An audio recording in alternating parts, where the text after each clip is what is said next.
magazine et ça la information à solo. Ne vous trompez pas d'adresse pour être bien informé. Suivez Lingala News. La news toujours, n'oubliez pas de rester connecté sur Lingala News. Yambo Bazangwa Solo. Lingala News, seule information vraie à qui. Pa maman boyebake Asbel Congo Prosper oyo ekumamaka epai ya ye moko président Ferdinand Chiswaka Buloba yende penza autorité mentale nde alakisi ba congolais nyonso ndenge ya kozonga pe na kochange mentalité yango. Congo Prosper alakisi kisi oyo babengi Kongomycine mwana nyonso ya RDC akozwango pona kochange mentalité yango. Ye moko président Ferdinand Tshishwaka Buloba oyo babengi autorité mentale alobi boye na micro ya Lingala News. Congo Prosper, viva, viva, viva, viva, j'aime les Congos. Dans l'unité, nous pouvons. Dans l'amour, nous pouvons. Par le travail, nous pouvons, nous pouvons, nous pouvons. Avec Dieu et les Congomycines. Acclamation. Na osenga bino botelema pendant 3 minutes. Poto kanisa ba frère na biso na ba sœur. Na biso bazali kokufa na est de la République. Na guerre injuste causée par les agresseurs de la République démocratique du Congo. Pe kotelema na biso ezali soutien. Ya nos vaillants militaires congolais. Bao bazali ko bunda. Pour na kozongisa intégrité nationale ya Congo, pe na kotombola kovansa Congo na bosomi pendant 3 minutes.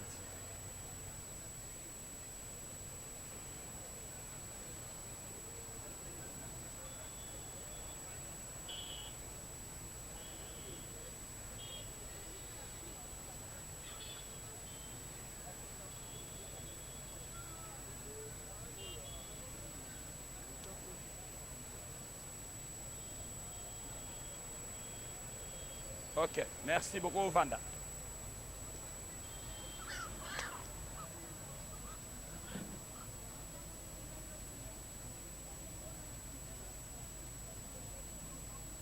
Merci Bandeko. Les lots tozali na fin de l'année. Nazali kosala message oyo. On a kopesa ba Congolais banso. Kobandana Congolais numéro 1, notre chef de l'État, son Excellence Fatih Beton. Na madame naye, Maman Denise Nyakero. Na pesi bango bambote belé, na sima. Nazali kopesa pe ba conditions ya institution ya République démocratique du Congo.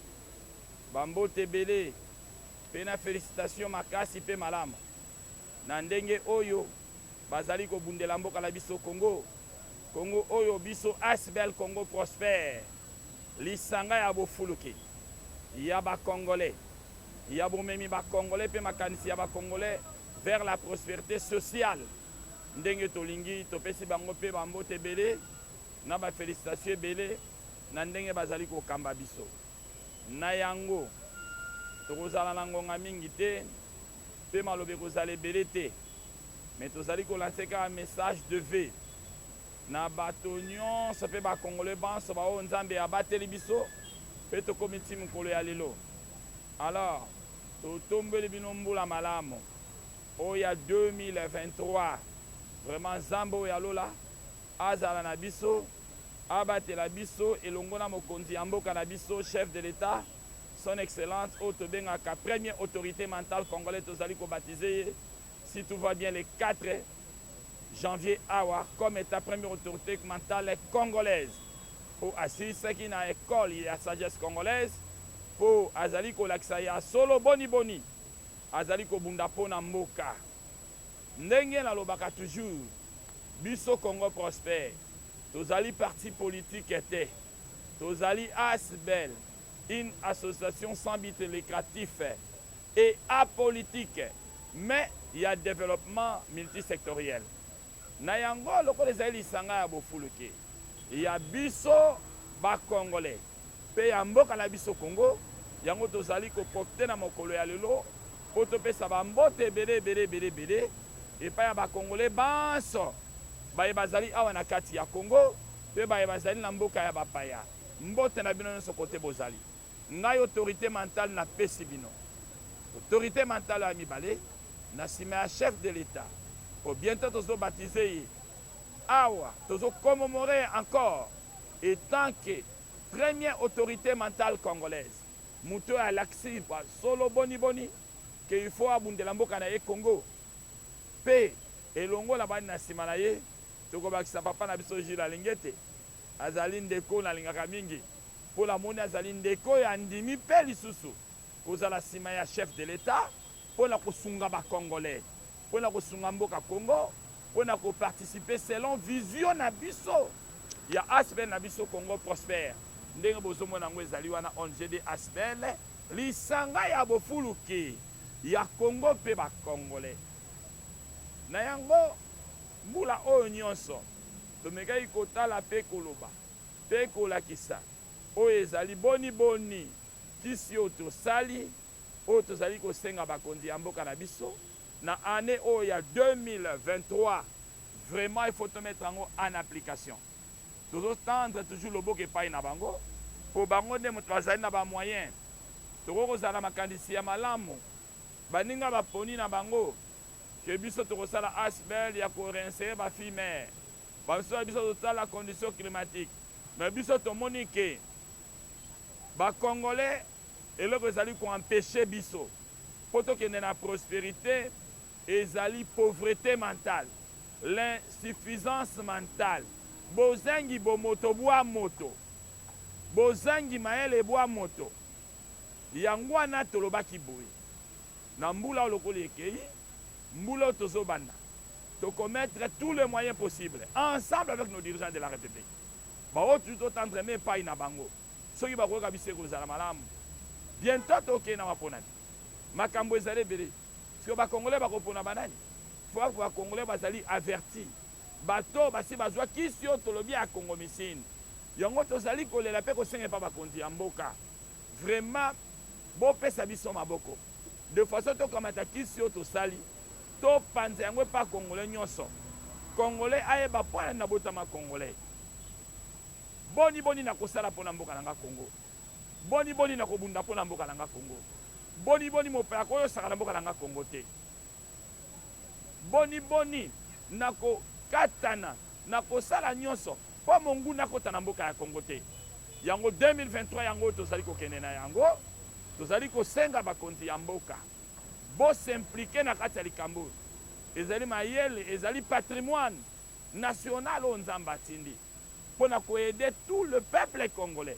et la nation congolaise na oyo etali likambo ya bozangi bomoto bwa moto oyo tobengi la pauvreté mentale congolaise vaccin oyo tokotia na marché vaccin ya Congo misine oyo tobengi vaccin ekoya mpo na transformation mentale de langue congolaise kotransforme mitu mpe mayele ya bacongolais bakoma bato na bwanya bakoma bato bazali réel mpo ti lelo oyo nde tozali selon biso bato ya Congo prospère asbel oyo tozali komona nani tokomi place bato bazali te il faut tokoma place bato bazali elingi koloba nini tokoma place oyo ya solo mpenza ke mutu fo azala a répondre mpe a défendre baintérêt ya mboka na ye na yango 2023 2022 yango esili tobwakaki mbela topesaki loboko epa baoyo nyonso ya motema malamu mpe bao bazali kokamba biso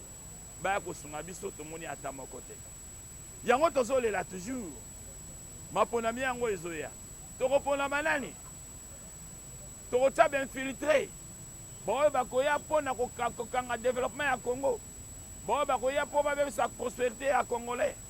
Non, nous voulons un Congo prospère. C'est ça notre vision, Makanis Nabiso. Mais pour y arriver, nous devons mettre en place ce que nous appelons les Congomicines. Les Congomicines, papa journaliste à Roselabino en Ezali, Bokomo Nayango, Nabilili. Donc les Congomicines, c'est un antibiotique puissant, capable de tirer la mauvaise mentalité congolaise, d'injecter un nouveau type congolais, capable de transformer et de répondre aux atouts majeurs.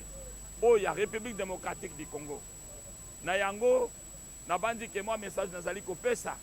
l'année 2023 ezali kobanda ezala année malamu mpona bakongolais banso ezala année ya récupération ya bunaganda ya este nyonso to alors bafardc kote bozali napesi bino mbote napesi bino longonya mpe tozali kosambela toujours mpona bino bobundela ekolo borécupere biso mboka na biso mobimba ata eloko moko etikala te. Congo prospère, viva! Congo prospère, viva! Congo prospère, viva! Viva, viva, viva, j'aime l'écho. Dans l'unité, nous pouvons. Dans l'amour, nous pouvons. Par le travail, nous pouvons, nous pouvons, nous pouvons, avec Dieu et les Congolais. Oui, président. Oui, président Ferdinand Tshisekedi. Oui. Oui. Mais tomoni elamba oyo ya jaune elakisi nini oyo na TV penza bamoni président Ferdinand Tshisekedi na elamba oyo ya jaune. Merci papa journaliste. Na telemi po na kolimbola malamu. Elamba oyo eza elamba teke dake kolokota yango. Ezali elamba oyo ange oyo aiko visiter ngai. Pona ko annoncer message ya prospérité ya RDC. Alobaki soko zali kosala ba message na yo. Late elamba oyo pona ko yebisa ba congolais banso. Tokomi na temps ya prospérité sociale ya Congo. Munguna, Satan, ennemi ya République démocratique Congo akokoka lisusu te. Yango la lataka yango pona kisaki tokomi na signe ya prospérité sociale ya Congo. Parce que Nzambe atine déjà maele ya sika. Eloko esalaka mutu. Eloko mema prospérité la mboka ezali mutu eza ndenge te bato wana bakoyebisa biso ke non mpona bino bacongolais omoni mboka na bino ezali riche boza na badiama boya scandale. Non, c'est faux. Il faut changer l'anecdote. Eza faux. Biloko wana ya solo ezali na bomengo mais potamo na bomengo wana ezosenga d'abord to transformer mutu ya bacongolais aussi longtemps ke mutu ezali pamba bomengo wana totika omonaka ata mokolo moko te yango nalataka yango mpona koannonce bacongolais ke ere ya souffrance esi eleki ere ya pasi esi eleki toza déjà na 5e pierre oyo nabenga la race de David Fachi Beton libanga oyo ebomaki Goliath po ebela bato bayebaka te Congo lingi banini. Congo signifie dans le sens théocratique et dans le sens mystico-politique signifie combat pour neutraliser Goliath. Goliath wana esprit démoniaque ya suka evandaki na kati ya mboka Congo. Pour nous maîtriser yango, c'était la 5e pierre. David aponaka mabanga boni, aponaka 5. Libanga liboso, ezalaki Joseph Kasavubu. Libanga mibale, ezalaki Joseph Mobutu. Libanga misato, notre héros national Mosé Laurent Zézé Kabila na lingaka mingi. Libanga misato, oyo mutasali pacification, l'alternance, Joseph Kabila, ona bakafana na kimia. Ebele ya bato bazolo ba mengala lobaka etant qu'autorité mentale congolaise parce que makambo esalama na Congo ya mabe esalama ebene bato wana tofunda bango wapi toko appuyer mabe te mais to protéger Congo nde balobaka ke mutu mayele il faut eba ndenge nini ya komema sai na mutu akomisa mai libanga mini elaki Joseph Kabila et libanga ya mitano o David alokotaki nde ezali Fachi Beton son excellence Félix Antoine Tshisekedi. Yende mutu est-ce qu'on peut faire ça coup ya démarrage ya Congo. Ako pesa yango ensemble avec nous. Avec les Congomicines. Yango mona lati ya lamba oyo. Pena lata kango toujours. Pendant qu'on annonce que nous sommes au début de temps de la prospérité sociale congolaise. Ata basana sa bakosala ba kokali susute. Parce que nzamba satala sa de Senaye to comme une ya bouleversement mondial. C'est le Congo maintenant qui va amener tout le monde vers le destin parce que Rose à la Kimia. Et pour te mettre il fallait qu'il y ait notre cher président Olalinga toujours Mingi Fachi Beton Ouazana pouvoir. Première autorité mentale congolaise. Oya Sili c'est une école de la sagesse. Auto Sili Yeb Maki Aliboso, Biso Tozana Kati, Nandi Kana Biso Jila Lingete. Nabati na pesio yano. Oui, président Ferdinand Tshisekedi.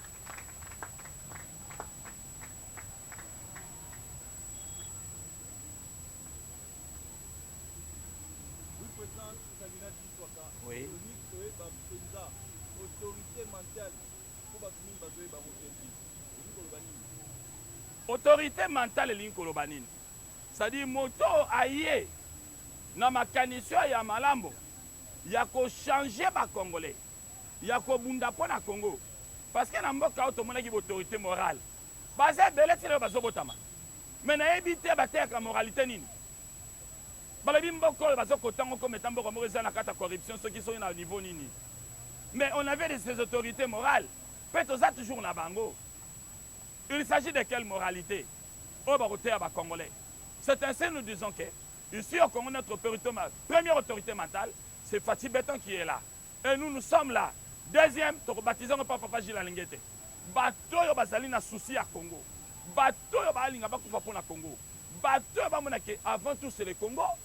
Notre peuple ya Congo, bango ba yena sima. Bazo tsa intérêt na bango liboso te. Bazo ndima nyonso pour l'intérêt ya peuple congolais. Pour l'instant, notre héros national, paix à son âme, notre fait papa Etienne Tshisekedi, nous avons le peuple d'abord. Alors, bateau Mibale, Bassi va comprendre qu'effectivement, il faut d'abord le Congo, deuxièmement, le peuple et Bango Baye Nassima. Il y a un autre comme notre autorité mentale, autorité morale, et puis c'est le remoroté Namboka. Tout le monde est là comme Alongate, tout le monde est là comme un cravate, tout le monde est là comme un détournement, tout le monde est là comme un bélé. Oui, ça a fait des effets positifs. Mais tant que les alliés négatifs faisaient béné. L'important, c'est l'autorité morale des années. Il y a un autre lobby que le temps est déjà révolu. Nous passons maintenant au temps des autorités mentales. Bateau yobaye na makanisi ya sika. Bateau basimi ngwende. Yoko lekisaba Congolais nzele ya kotambola. Et non nzele ya ba moral moko. Oui, bien sûr, nous pensons que si tout va bien, le 4 janvier, vraiment toko baptiser notre chef de l'État. Mouto a eu vision à Malam. Mouto a eu tous les risques possibles. Mouto a eu des négociations pour l'intérêt à Congo a priori. Vina Nasima, toko baptisé comme état première autorité mentale congolaise. Parce que la carte Sambokoyo, tout le monde a autorité morale. Mais morale, il y a la moralité, on ne comprend rien. Cette moralité-là, on veut nous parler de quoi? Mais nous pensons que le temps est déjà révolu. Nous sommes maintenant au temps des autorités mentales dans lesquelles nous allons commémorer notre chef de l'État comme étant première autorité mentale congolaise. C'est celui qui a accepté, et a mis Pessi pour le Congo, surtout le plan international, national, Penabisika Nyonso, Pekotalisaba Congolais. Que y a solo yé à Outrobimanakat, école de la sagesse congolaise. Abimi, moto la liboso. Yenda Zaliwana. Yami Balé, au Kouneve, par exemple, ce la lignette. O Azali Sima, Mokonzi Amboka. O Azali Kolanda, le colonel Sengeli. Penasima, Tolandi Sibison Sobasu Zali. De repère sa bango, diplôme na bango. Il y a étant que des premières des autorités mentales congolais. Diplôme Zagara Moutou Akuna Pesayote. Biso moko tomoni ke foto pesa yo parce que ozali mutu amaele pe mutu ozali ko bundela mboka yango tolobi ke le Congo prospère va cerner les premiers diplômes. Il y a autorité mentale et pas chef de l'État pe mutami balé to ko pesa papa Gilles Alingete.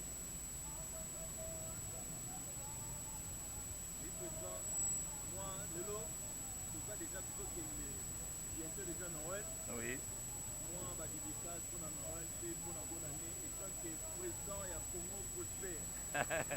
Merci beaucoup. Il faut ajouter toujours président à Congo prospère et autorité mentale. Donc, la dédicace c'est ça que dans un Sabango ba meilleur vœu, de bonheur. Pe na nyonso, na ba Congolais pensent toujours qu'on n'est pas premier citoyen de la République et notre chef de l'État, ensemble avec son épouse Maman Denise Ndiakero, et ensuite et pas ba Congolais banso. Tobo sanité papa le gouverneur de la ville, papa Jantini Ngobila. Le sac on appelle ça toujours. Les Congolais banso bana mboka bapaya. Yango ngala pesa autorité mentale. Na pesi bino yango 2023 bino to senga port na bino. Boya na ba financement pe na nyonso. Pe to bo sanité. To yoka nungu. Yo ba remanyama so ba kingani. To ko senga la 2023. Malgré mandezo ke na suka. To za ko senga seke ba bimisela biso ministère ya reconversion mentale. 6e chantier oublié par notre président Oyo Alekaki Kala Joseph Kabila toujours appelle ça toujours mbote belé muto à la première alternance na Congo oyo nzamba vandaka na kati na ye pona ko pesa ba congolais développement pe na makambo nyonso ba mbote belé pa bino nyonso na sikola c'est moi autorité mentale. Congo prospère, viva! Congo prospère, viva! Congo prospère, viva! Viva, viva, viva! J'aime le. Dans l'unité, dans l'amour, par le travail, nous pouvons, avec Dieu et le Congo Missine. Acclamation. Merci Papa Bantoulé. Na semaine de retard toujours. Tout ça la canaille. Tout ça la canaille. Tout simplement, je ne sais pas faire découvrir Bisso. Patrimoine ya Congo ezawa. Idéologie de la prospérité sociale congolaise ezali awa. Maele ya mbongwana. Évangile ya prospérité. Ya kobongo la mitu ya ba congolais. Ko sokola yango, ko longola yango maladi na kati ya mutu. Ko komisa bango bato yo basengeli pona ko répondre na batu majeur. Bato yo basengeli pona ko lakisa peneke ya solo bazali ba congolais. Na bandi na sige. Adresse na biso tous en adresse à Obungate. Notre siège d'ailleurs, on lit sur le message à la fin de l'année. On a fait ça, on a siège. On est là, tous en siège na biso yango, on est sur Mokoto, numéro siège na biso social, et siège administratif, on est ici. Tous en la Mokoto numéro 45, quartier d'Yangenda, dans la commune d'Engiringire. Bureau est ouvert. À tout heure que vous passerez, vraiment on a besoin qu'on ait à niveau, à l'étranger, venez, l'autorité mentale est là. Il va vous recevoir, il va vous piquer les vaccins mentaux et congomicines pour la transformation de votre tête et prendre un nouveau type congolais. Le numéro de contact toujours est Kangamakate 090 358 71 29. Voilà le numéro premier, c'est-à-dire l'autorité mentale, le président. Bozungai, si mal a passé par secrétariat Ezali, tout est bandé pour évoluer, so pour rien la soutien, dans 2023 aux Amala Mbingi. On a tout aidé. Mboka la biso Congo, peto me ide biso moko ba congolais, le bi Congo la biso etombwama. Wana nini biso te? Bo ba tombwama ba salaka nini? Wana nini biso te? Tozo kosama tozala bankita. Nkite le binini. Nkite za mutu. Aussi longtemps que la tête est malade, même si le gouvernement de la République s'endette de 100 milliards de dollars américains. Mbongo na essaye lo moko. Bo responsabiliser, ba gelinga basi andumba. Barolala la babar, bakosili ça va avoir une importance dans la côté. Yango Tolobi d'abord, nous devons transformer d'abord les têtes des Congolais.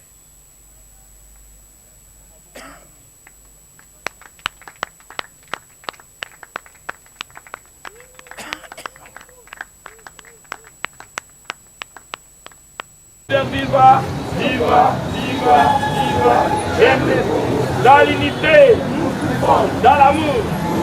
Par le travail, nous pouvons, avec Dieu et le Rwanda et le Togo.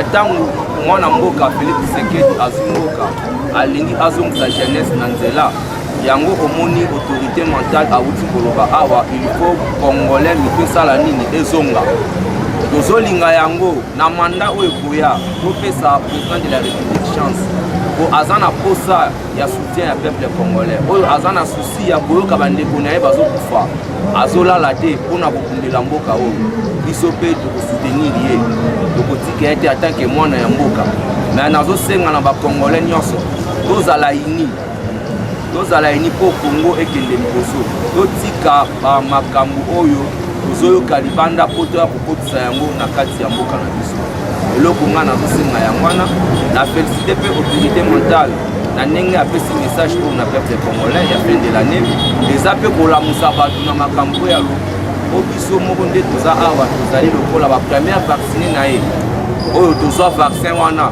me esuka kaka awa te il faut vaccin wana ekota partout tomona yango na baassemblée tomona yango mpe na bagouvernement tomona yango mpe na baenvironnement place baoyo bazocomprendre nanu te mboka ezalaki ya kokufa lelo mboka ekomi kozonga na nzela. Merci papa journaliste, message nga nazalaki nango koma ya mwana koma oyo nazopesa yango na bapeuple congolais tolamuka totelema po Congo ekende. Merci papa journaliste na CP na question na eloko motu penza merci à président de la République à soutenir biso na kati ya Congo na kati ya Congo prospère à soutenir biso nous avons besoin ba mama o ba mama bazangi bisala bana bazangi formation en tout cas la ONG na biso tokosunga bango nyonso baya nous avons moko pour soutenir pour la biso. Merci. Mama tomonio awawa na kati autorité mentale oyo azosunga ba peuple congolais ba changer mentalité olobi nini? Papa nga nazobenga ba congolais nyonso baya na kata Congo misi baya na kata Congo prospère ba mama nyonso oyo bavandi na ndako basalaki eloko te nabengi ba mama nyonso baya nabengi ba papa oyo pe mituna bango baza na pose sukola mentalité na bango esukwama yango nabengi ba mama nyonso baya ba papa baya ba jeune baya na kata Congo prospère nabengi ba nyonso baya merci. Babina sali pour mulingani tanga masolo boucle.